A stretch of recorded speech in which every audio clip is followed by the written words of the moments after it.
Hey guys, welcome back to the Lit Mag Lab podcast. I'm Jazz Marie, aka Vevnaforo. So, previously on the podcast, I was covering the fish list, right? And if you don't know what that is, you got to listen back. But all in all, I was just going over some industry ranking lists, just sharing the ones I'm aware of that are out there.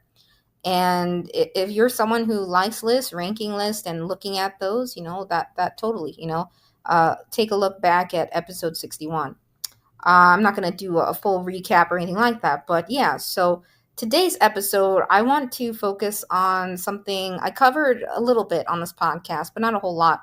And I forgot, sometimes I forget to mention some great platforms and services out there for, founding editors of lit magazine journals. And also, if you're listening to this podcast episode, it could also apply if you're looking for maybe a place that has digital subscriptions, right, or you can subscribe to magazines and more out there, right.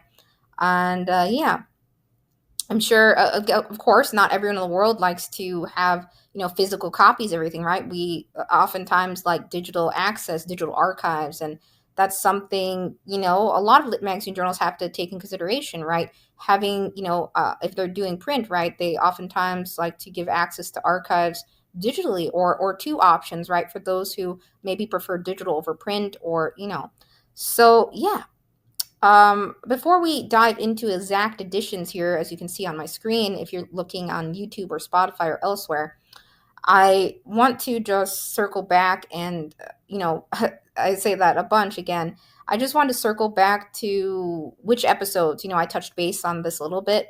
And yeah, so it was episode 20, right? I was covering print and digital subscriptions.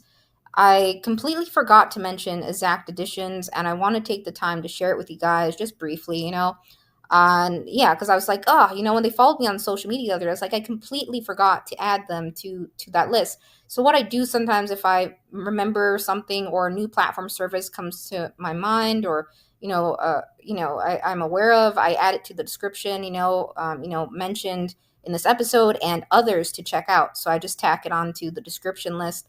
But sometimes I like to spotlight, certain platforms and services because I think they really could be beneficial to others, And there may be others I circle back to. Even the PDF episode, there was one recently that came to my attention, Publu, Publuu, I believe. So yeah, again, I put links in the description of episode 33.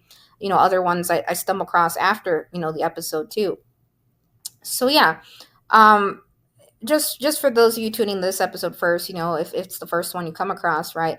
I run Dippy Lit Mag and Dippy Press. Currently, we don't have anything in terms of print subscriptions, right, in place. But in episode 20, I did share a few various platforms and services you could maybe, leverage to facilitate subscriptions, right, either in print or, digital format. So you want to really look back at that episode, listen closely, look at the description links.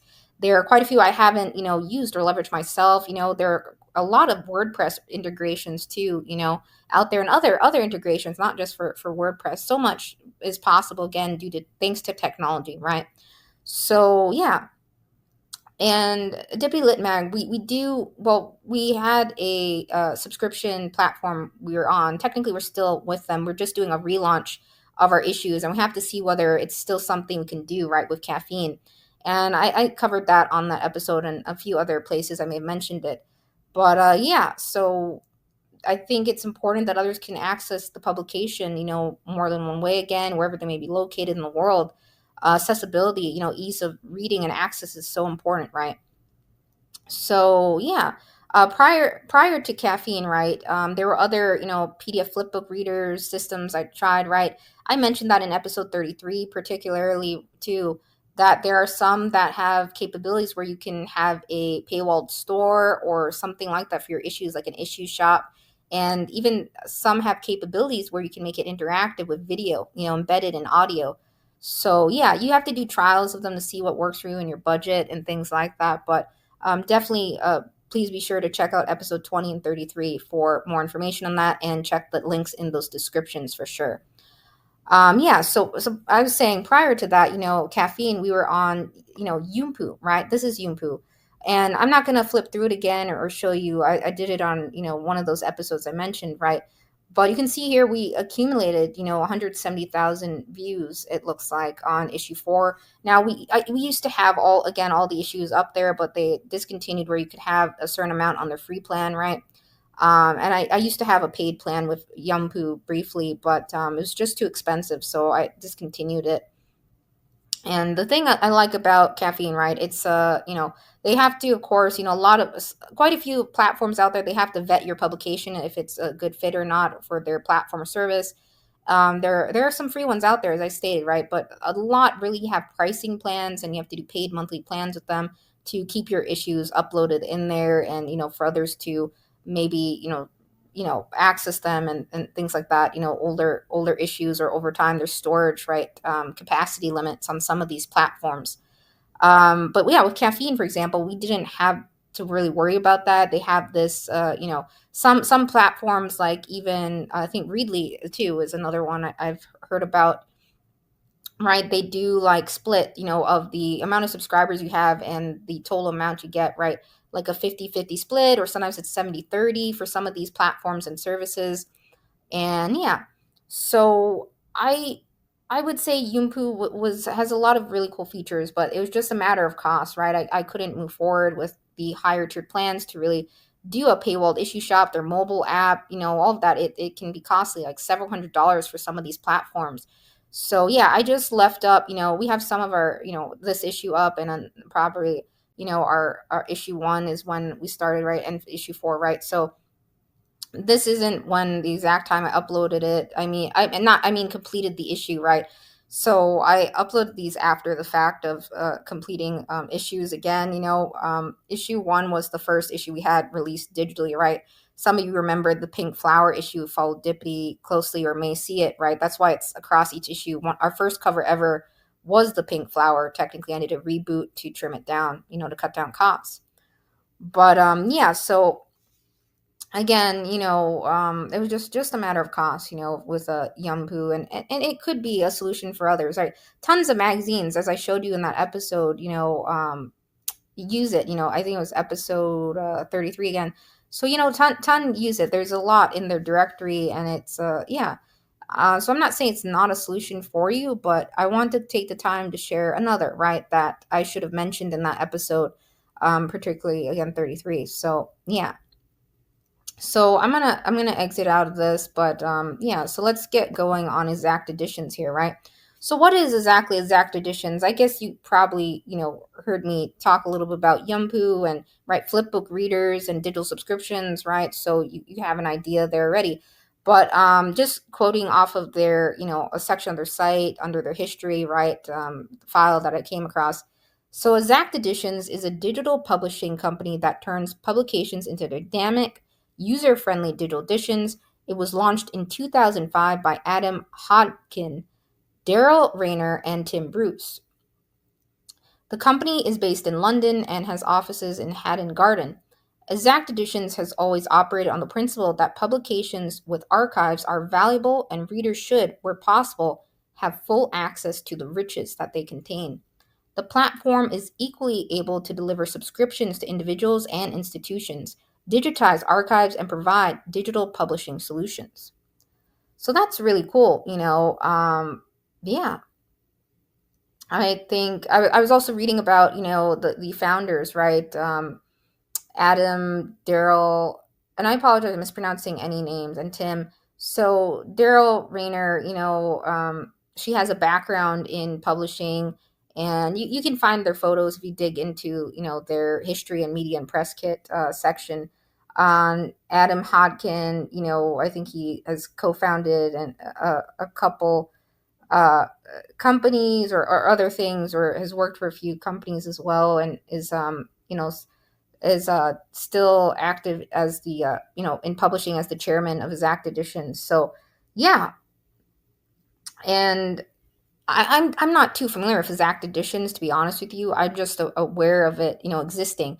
I haven't tried it. I haven't used it myself or done a demo of it, but I totally may in the future, because we are always, I think the magazine journals are always looking for more places for their issues to be housed for others to access and read. Increasing readership is always a goal, right? You want to get the issues into more hands, right? Physically, obviously, but digitally also, and there, again, are tons of platforms out there to date.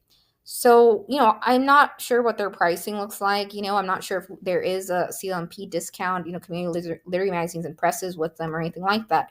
But, you can see here it says, start a free trial, upload a PDF for a 30-day free trial account. You get access to published portal marketing tools, and you can inquire further about their pricing. It looks like you can offer subscriber access through iOS devices, sell through the App Store. So that's really cool. I think that's important. A lot of us read on the go, all the time. So that's really cool. It says here, so again, you can sell subscriptions to individuals and institutions, as I mentioned just earlier. Manage your own digital sales and customer data, and offer content behind your own or a third party website. So yeah, that's really nice. So it has a lot of the, features that some of the other platforms that I mentioned too, right? So exact editions, if we go over here, I have another tab open, I think, with the about on their site. So yeah, you can see, right, again, as I mentioned, when they were founded, right, so they've been around for literally 20 years, right? So that's really amazing. And yeah, so as it states here, I'm just quoting this off a little bit further. Some of it may be a repeat, just reiterating this for you guys. So they work with, magazine publishers who want to create and sell digital editions of latest issues and archives. Institutions require site licenses to publications. That includes university, libraries, schools, museums, galleries, and corporations, and consumers who subscribe to digital editions, right? And it says here, purchase here, register here, and log in here, or via exactly app on iOS and Android. So yeah, if you are listening to this and you don't run a lit mag or journal or anything like that, and you're maybe looking for something, maybe, for students or, just in general, right, to find and discover more lit mags and, journals, not just lit mags and journals, but other, they have all kinds of magazines in digital in format, right, through exact editions, right? I think I saw photography and it's all kinds, right? So I'm not sure how many lit mags and journals are on exact editions to date, but yeah, I'm not sure, but I'll hop over there and show you what the main page looks like a little bit on the site that I came across their home. So yeah, just want to go over this a little bit further here. So yeah, it says they really highlight, stressing that they're digitizing magazine archives, preserving them for years to come. Again, selling digital only subscriptions to consumers, high value site licenses, right, to libraries internationally via the online shops, fulfilling digital access for users who have purchased digital access directly from publishers, and developing iOS applications for users to read and purchase digital access to magazines. And lastly, enabling publishers to market digital editions, enhancing reach and revenue. So that's really cool. They have a lot to offer, both publishers and consumers, right, on both sides. I think a lot of us, like, again, reading on the go, we want something that has an app or mobile capabilities. I think that's really important. So that's really great. So exact editions, I'm gonna hop over to the page here. I have a tab open. So this is what the shop looks like, essentially, right? You can see they have various topics, as I mentioned, right? Art, design, applied art, business and professional, environmental, fashion and textiles, film and performance, history, hobby, lifestyle, literature, music, news, and politics, and our favorite one, perhaps, on this podcast, right? Poetry. Well, art and design too, but poetry, right? Poetry's right there, guys. Look at that. Again, if you're watching the video, religion and philosophy, sport, transportation, right? Science and technology, right? Or transport, I mean. So yeah, that's really cool. So you can see they have, again, they highlight again digital subscriptions for individuals, digital publishing solutions, digital subscriptions for libraries. So yeah, that's awesome. I wonder if I click on poetry, if it's gonna show me anything, or if it prompts for, oh, look, guys. So this is what it looks like. This is the first time I'm ever on this page, guys, ever. So this is really cool to me. Look at this. So poetry, right? It looks like we have the London Magazine, Ninth Letter, Poetry Wales, Magma Poetry, Stan Magazine. There's quite, yeah, they've worked with a lot of publications for sure. Poetry London, Fence. PN Review, and yeah, so many here, guys. Modern Poetry and Translation, The Poetry Review, Slexia, and I'm gonna mispronounce some of these names. Wazashi, I could be completely messed up that name. I apologize. Obsidian Literature. Yeah, so this is really cool, guys. And yeah, I don't know if we have if they have previews that you can access. Let's click into one of these. Let's do the ninth letter. I don't know if it's going to. So this is what it looks like. Oh yeah, so this is cool. You can see a complete archive by annually 41 issues. So yeah, this is very cool. You can see they have a quarterly recurring 5.99 at the basket, annual 20.99. So yeah, that's really cool. So yeah, it reminds me of caffeine. You know what we have set up, but I really like it. You know, I would say Exact Editions, perhaps compared to caffeine, right, has more literary arts magazines and journals.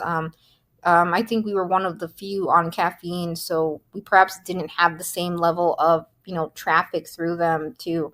But we haven't been on caffeine very long at all. We haven't released a bunch of issues, to date. So it's still too early to tell, how we'll perform on digital subscription platforms. So yeah, Exact Editions I think is definitely one that I will circle back to and reach out to them to learn more about the pricing, how it all works, their system a little bit further. I've met with quite a few, one-on-one meetings with various platforms, especially the ones I mentioned, in episode 33 and 20, particularly, right? So yeah, I'm trying to think of the other one that I met with off the top of my head. It's not coming to my mind at the time. What was it called, guys? I mentioned it on this podcast. I think it was Pocket Mags. Yes, I met with Pocket Mags. That's what it was. So again, with Pocket Mags, I couldn't really move forward with them because it was down to cost, right? Again, they Pocket Mags had it where per page cost, right? So the upload cost, it was dependent upon how many pages you have, right? And it was just way too high monthly bill for us to be able to do that. So that comes in again the whole matter of, right, keep in mind how long your issues are. That may affect some platforms you enter, right, and subscription services, because they may have a pricing model around that, how long your issues are.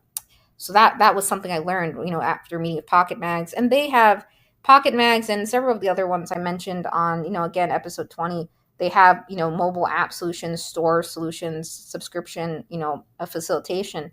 Tons of magazine digital subscription services are out there, but I think the ones that really catch my eye, Exact Editions and Caffeine and Pocket Mags, I would say I liked a lot of features that Pocket Mags had for sure. It just wasn't within our budget range at the time. Maybe one day for sure. That's what I said. I'll circle back and see if something to do. Readly also is a fairly well known, Readly, and I think they have some sort of, they could have a partnership some with some kind of caffeine. I can't remember. Yeah, or some acquisition or something. I can't recall the exact details, but it was in the news somewhere. And yeah, so there are other places, that have, library, facilitation of digitization, right? I'm sure you guys have heard of, some other ones out there, right? And yeah, Libby and, the other ones I mentioned in that episode. And if you're looking for something for print subscriptions, again, that would be a good episode to listen back to, number 20. I was talking about leaky paywall, subsale, and some other ones, but I don't have, experience with those, or, some of the other ones I listed, for digital subscriptions and stuff like that. Yeah, so again, there are tons out there. Profile Pest, I think, a lot of WordPress plugins for print subscription facilitation too, or having some sort of subscription in place. And some places just use like Submittable to manage subscriptions too. But I think that's a bit tricky. I'm not a huge fan of doing that. I think, yeah. So yeah, that's really cool. Exact Editions has this poetry section. I think that's awesome. And they may have more than this. I don't know if these are all the ones in the list, but yeah, I think maybe this is just some of them. So that's really cool. So yeah, you totally should check it out.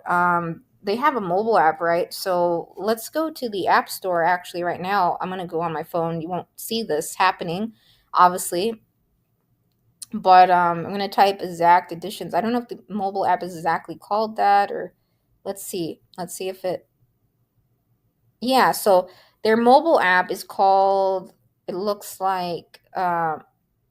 Is it exactly? Is that what it's called? I think. Let's see.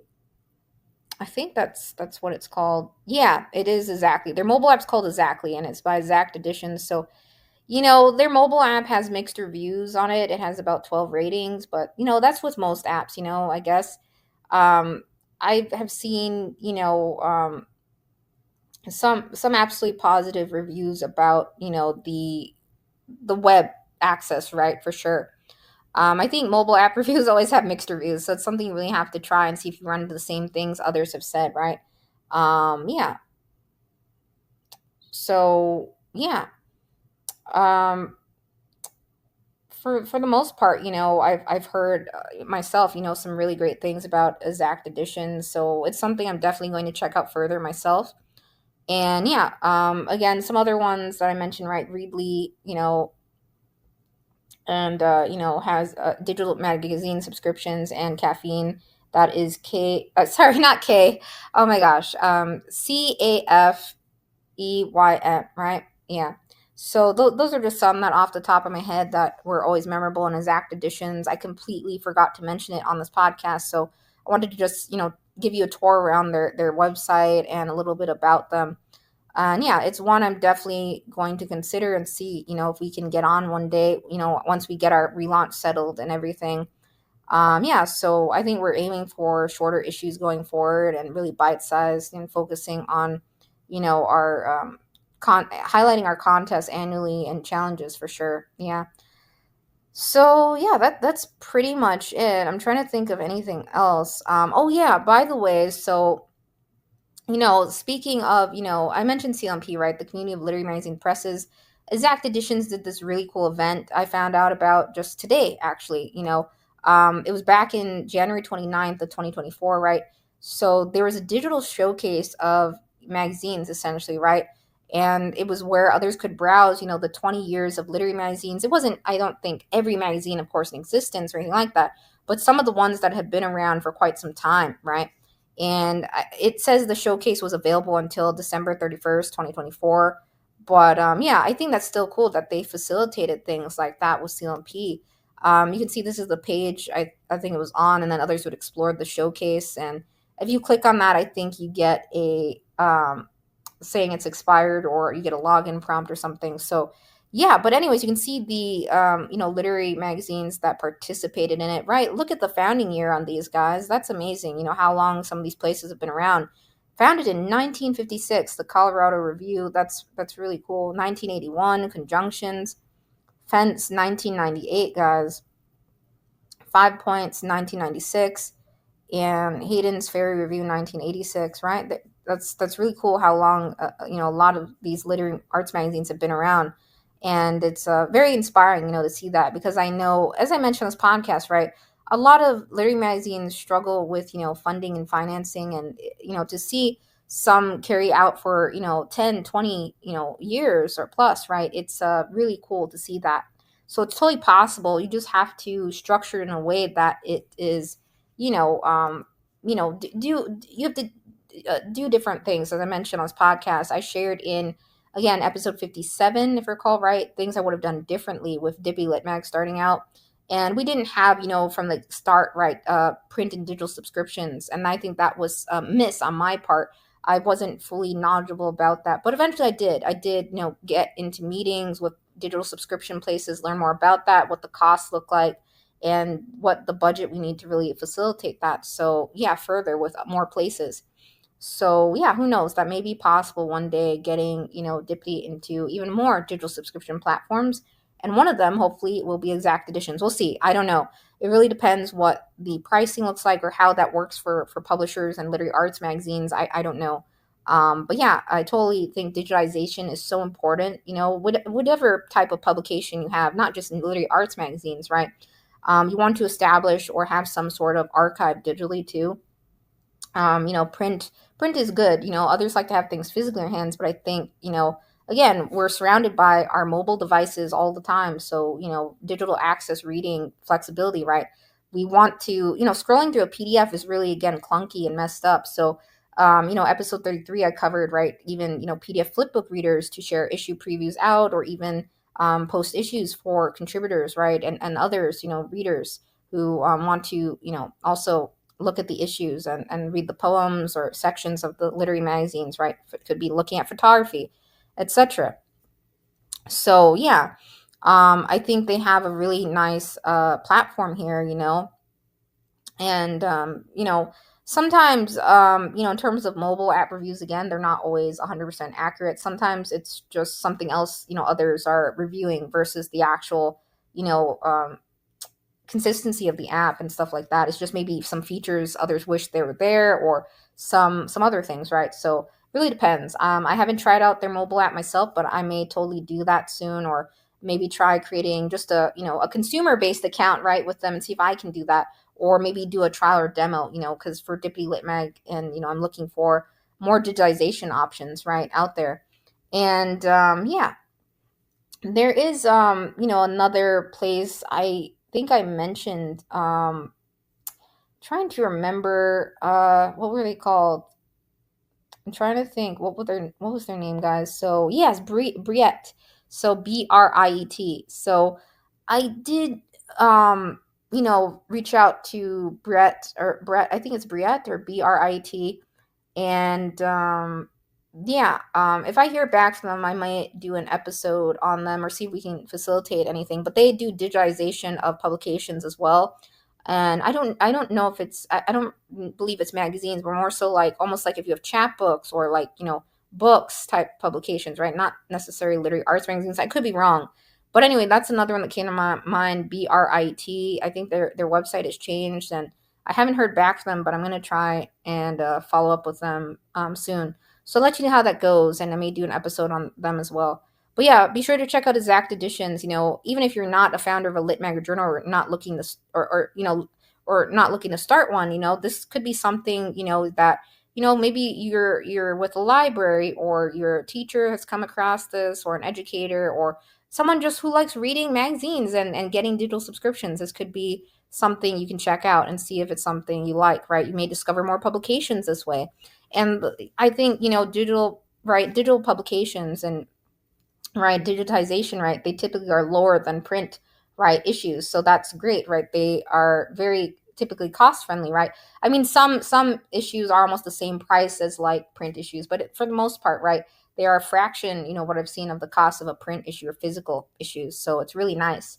You can access it on the go, access it anywhere, right? And follow your favorite magazines and publications, right? So yeah, so that's Exact Editions, guys. I hope this episode helped you. I know I didn't, dig into the site. I don't, typically log into sites and show you, behind the scenes stuff or anything like that. Of course not. But just talking about the features and plans and the front end, right, and my thoughts. If I've ever used the system or platform, then certainly, I share some points that I like about it, and, pros and cons and things like that. But for right now, I don't have that experience with Exact Editions, so I'm not able to do any review, further analysis, or a review on it for much further than this. So yeah, I just wanted to share it with you guys, and check it out. Links in the description will be as always, right? So take care, yeah. Next episode, I think we're going to cover one more platform that I mentioned on this podcast, but never really showed you around the site a bunch. So yeah, and it could again apply to, of interest to you if you're also, a submitter or a writer, or just someone who likes reading publications, right, and discovering them. But more so, I think it's also geared towards, the next episode, for publishers, right, looking for distribution services and ways to get their publication out there further, maybe physical location help, So yeah, that's pretty much it. So I'm going to sign off now, and take care, guys. Check out Exact Editions, right? Definitely. Yes, guys. So I know I was focusing on Exact Editions, and then I was mentioning some other platforms and services I've leveraged with Dippity Lit Mag, right, myself, and ones I'm still going to check out, like for Dippity Press, right? But I just want to tack on this PS note in regarding to Yumpu, right? So you can see here, right, I mentioned we had 170,000 views on, to date, with issue 4, right? but that does not, mean we had several thousand in sales again by any means. No, we didn't. Unfortunately, that didn't translate into a bunch of sales for us, right? Yeah, so I think this issue, right, was the highest priced issue we had, and that was because, with our print provider, right, they were like, for the most part, our series was on economy paper, right, which is cheaper. But then for this issue, after taking it down for revision, right, they're like, no, it has to be on standard paper, which is pricier, especially, if you distribute that out through the Ingram network and online bookstores. That's like, the price is like, whoa. Yeah, so it wasn't anywhere near under $30, for this issue, and it was just like way, way too high. But yeah, anyways, I still ended up releasing it, but it was nice to be able to, have it up for others to read. And also, we have uh, you know, uh later on, I was able to get into one digital subscription platform, right? Caffeine, right? And you're probably like, what does caffeine look like? You mentioned it a couple times, but you never shared it. So I'm going to take the time to do so. So let's go out to caffeine here, right? So I'm going to type Dippity. And they do have a mobile app too. And yeah, so you can see there we are, right? There's issue 5, Whisker Factory from last year. And yeah, so it says here, right, biannual, and you can see we have, previous issues here too. And they have, you can, do totally like a free trial. They let you, I forgot how long it is, their free trial. But I think they give you, I could be wrong, is it a month free or something like that? Yeah, anyways, you can do a trial of it. I don't think they have any location restrictions, for readers, by the way. So I think what I ended up doing was choosing to see and try out the app, was to choose the country or region closest to me when I was logging in. But anyways, yeah, so you can, check out caffeine. I really like caffeine, I must say. I don't know if I'll get a chance to do a separate episode on caffeine. And I'm not sure, again, with our reboot or relaunch, we're still going to be able to continue on with them. But I hope we can, for sure, because I really love caffeine, and I think it's a great way to offer, digital subscriptions too. Same with the Zact editions, right? A lot of the great features, right? I think it's really nice that Exact Editions mentions that they write work of libraries, institutions, and students. I've seen, in their, further on their website, I was reading about how they have worked with, various libraries, institutions, and they have some articles you can dig in on Exact Editions too. But yeah, this is caffeine. I just wanted to share it with you guys, and I'm not logged in or anything. This is like what you see on public view, by the way. So yeah, you can see this is issue 5, right? And you can still pick this up, by the way, guys. If you're listening to this episode and you want to grab issue 5, totally, in online bookstores, you can grab it. And if you love cats, this issue may be totally for you. We're discontinuing this, series, so these are our legacy issues 1 through 5. But yeah, nevertheless, this is what it looks like on caffeine. I really love it, right? And yeah, so I may do a separate episode on caffeine and may do a recap of what I just showed you there. But yeah, in any case, I think it's a nice option too. You do have to, of course, meet with them, right? Caffeine, and do a demo maybe, or learn more about it, obviously, and see if it's a fit for your magazine, right? A lot of these platforms have to vet your publication and series, and look at your subscriber and amount currently, or how many issues you're releasing and the consistency, all of that taking consideration, right? And the focus of it, all of that. So I think we're one of the few literary arts magazines in there. I didn't really see any others. I saw some arts magazines writing caffeine, but not as many as Exact Editions had. So yeah, and I could be wrong. Maybe I just didn't dig deep enough, or further. We haven't been on caffeine very long still, but in any case, I think they're all awesome. The one, these platforms, right? The capabilities of them. What I'm saying. So yeah, check out Exact Editions. Check out the other ones I mentioned too, and I'll let you know about Briette, or how that goes. I'm looking into that for digitalization options of publications too, but I'm not sure. I haven't really heard back quite yet. So yeah. Anyways, I hope this helped you, or if you came across it. And now take care, guys. Bye. Yeah.